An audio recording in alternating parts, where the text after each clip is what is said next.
Now the test will begin. You should answer the questions as you listen, because you will not hear the recording a second time. You will hear an agent calling from Farrelly Mutual about the recent homeowner's insurance inquiry. You should answer the questions as you listen, because you will not hear the recording a second time. Listen carefully. Now we shall begin. Hello. Yes, I'd like to speak with Janet Evans, please. Speaking. Hi, Miss Evans. This is Jim Rodriguez, calling from Farrelly Mutual about your recent homeowner's insurance inquiry. Yes, hi. Thanks for returning my call. My pleasure. I understand you are potentially interested in insurance for a bungalow located a bit out of town. Could you give me the address? Sure, it's 49 Greenway Court. Greenway is one word. Thank you. All right, and would you prefer to be contacted via email or phone? Either one is fine. Maybe try emailing me first, and as an alternative, I can give you my phone number. Great, and what is your email address? pk2@cat.com. Did you say cat as in the animal? Yes, it is the acronym for the construction company I work for. I'm sure you've seen them around. Yes, I have, and could you give me your primary phone number and the best time to reach you? Sure. The number is 020-4251-9443. I am generally unable to answer my phone at work, but any time after 5:30 p.m. is fine. I will make a note of that here. Now, I'm going to ask you a little bit about property itself, so we can make an accurate estimate of the cost of insuring your home. Could you tell me the size of your house? Well, I don't have the exact measurements, but I'm pretty sure it's right around 80 square meters. Should I measure it and call you back later? No, that's completely all right. I'll write 80 square meters for now to get the estimate, and then an agent will come get the exact measurements later on if you decide to purchase our insurance. Okay, great. And what material is your house made of? For example, wood, brick, stucco? It's mainly brick. Great. That will give you a lower rate than most of the materials, since it is so strong. Wonderful. And do you have any sort of home security, Miss Evans? We don't have a fence or anything yet, but we have an alarm system that we use regularly. Good. Now, I'll go through a number of things we offer coverage for, and I'd like you to tell me which items you want your policy to cover. Okay. We'll start with the building itself first. Would you like us to cover incidental damage to the structure to your house? Absolutely. Splendid. And the contents inside your house? We usually cover all items with an appraised value of about £200. Would you like us to cover theft and damage beyond natural wear and tear? I will let you know that the second option here will come with a considerable increase in your rates. I think I'd just like the contents of the house to be covered against theft then. All right, and would you like any other insurance? Fire, flood, etc.? Yes, I definitely want flood coverage. It rains a lot here and the drainage system in the area is not the greatest.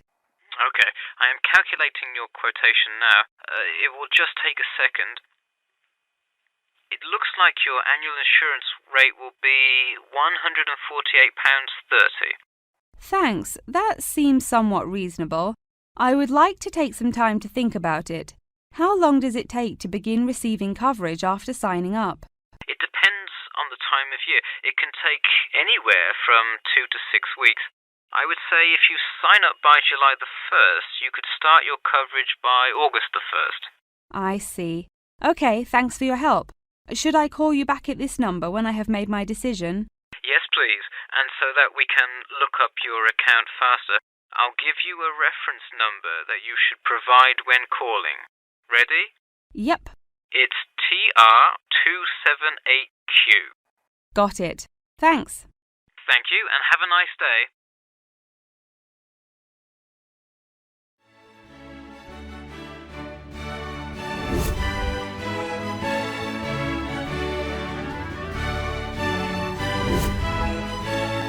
Thank you. Now we're done with the first part.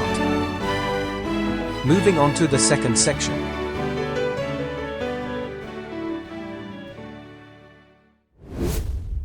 You will hear a lecture about hair. Now listen carefully and answer questions.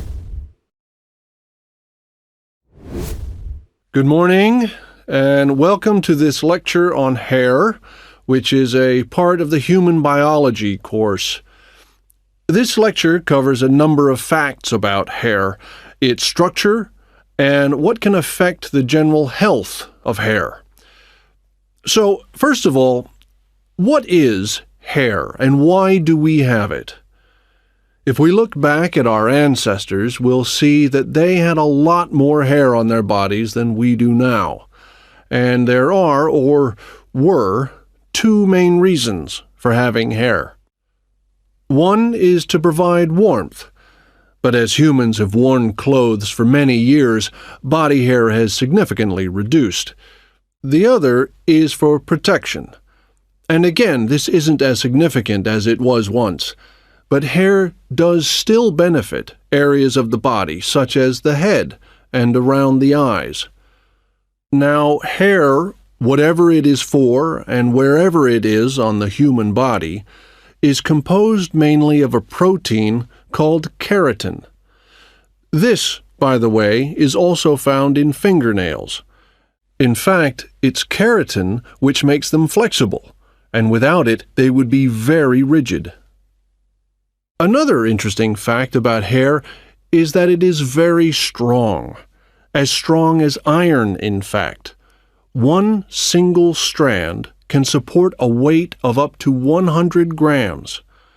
This may not sound all that much, but a full head of hair can support up to 12 tons, which is the equivalent of a couple of elephants, which is simply amazing. Though I advise you not to put this to the test. Humans lose up to 100 strands of hair a day, but we do have quite a lot of hair to start with. There's some variation depending on hair color, but for an average adult, the strand count is 100,000, so losing 100 a day is not too bad. Although this is the average, people with red hair have around 80,000 strands, black or brown hair 100,000, and blondes have about 120,000.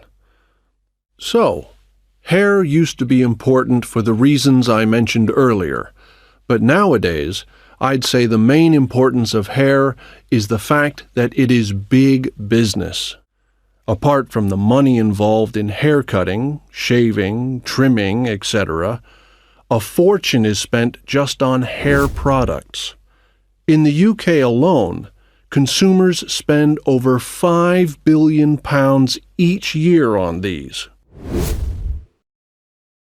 So next, I'd like to just give you a quick overview of the structure of hair. As you can see, along the length of the hair, there are three main parts, called the bulb, the root, and the shaft. A single hair is fixed at one end below the skin in the bulb. The bulb acts rather like a cap. It encloses the end of the hair in the head.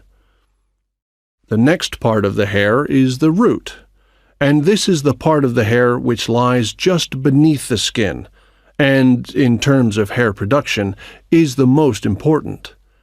This can be considered the control center for each strand of hair, and is where the glands are found. These produce oil, which flows along the length of the hair, and the health of the root determines the overall health of the strand of hair. The last part is the shaft, and this is the hair which is above the skin, and is, of course, what we can see. Fortunately, this is not active, and I say fortunately because otherwise it would be very painful to have your hair cut. And finally, I'd just like to go over a few factors that impact on the overall health of hair. Like every other part of the body, our diet, that is, what we eat, is extremely important to the condition of our hair. But whereas a change in your diet to, for example, eating unhealthy foods will soon be noticeable in your skin, changes to your hair will take a lot longer. A change in diet today could take several months to have an effect on your hair. And so, what is the key to healthy hair?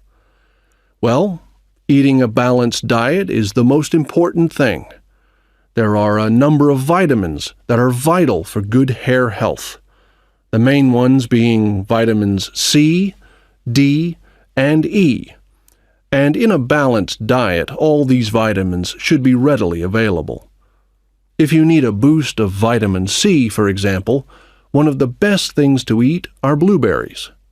For vitamin D, the best examples are fish, mushrooms, and eggs. And for vitamin E, nuts and seeds. That is the end of the listening test. In the IELTS test, you would now have 10 minutes to transfer your answers to the answer sheet.